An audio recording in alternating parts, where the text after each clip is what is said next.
foldable ni bukan murah. Jadi, apa yang membuatkan Honor Magic V6 ni lebih baik daripada phone biasa? Firstly, bila lipat pun, dia cuma 9mm. Lebih kurang macam guna satu phone yang biasa. Dan dengan berat sekitar 224 gram je, memang korang akan rasa macam pakai phone biasa juga. Tak ada masalah. So, bila guna skrin dekat luar ni, dia tak rasa awkward. Setakat nak scroll social media, nak reply WhatsApp, buka kamera, semua rasa macam normal. Macam guna phone biasa.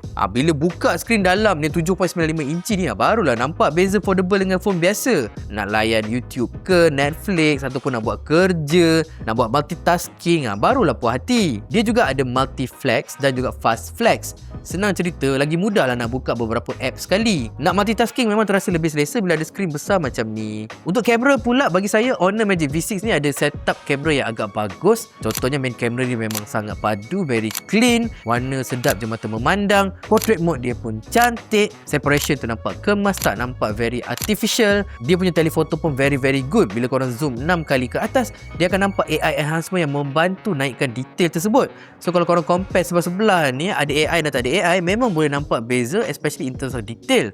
Dan pada masa yang sama, low light capability dia pun memang agak powerful. Korang boleh nampak gambar very clean walaupun pada waktu malam. Oh ya, kalau korang ni pengguna barang Apple produk kan, Magic V6 ni dia ada cross OS features tau. So dia membolehkan untuk korang transfer file dengan Apple ecosystem, nak jadikan notification sharing ke. Dia membuatkan pengalaman korang nak guna Android foldable tu digabungkan dengan Apple ecosystem tu terasa lebih mudah lah. Bateri Honor Magic V6 ni ialah 6660 mAh. So dia dilengkapi dengan charging 80W wired dan juga 66W wireless. So all in all, bagi saya Honor Magic V6 kali ni memang tick all the boxes lah, especially untuk foldable kan. Dan pada masa yang sama, memandangkan saya juga guna Apple product, having the cross OS function tu memang betul-betul memudahkan kerja lah. Apa pendapat korang tentang Honor Magic V6 pada tahun ni? Ada yang akan beli tak?